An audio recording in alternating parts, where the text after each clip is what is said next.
السلام على من اتبع الهدى وكفله عن النجاة. السلام ورحمة الله وبركاته.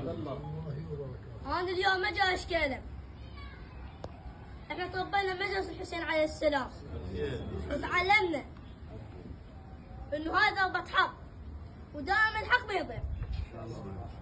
انا طفل عمره 10 سنوات، شفت ابوي هدوا علي 5 وما قبلت بالذل. اسالك والله اشياء، من ايش وقت صار ضرب الطفل فخار الزلم؟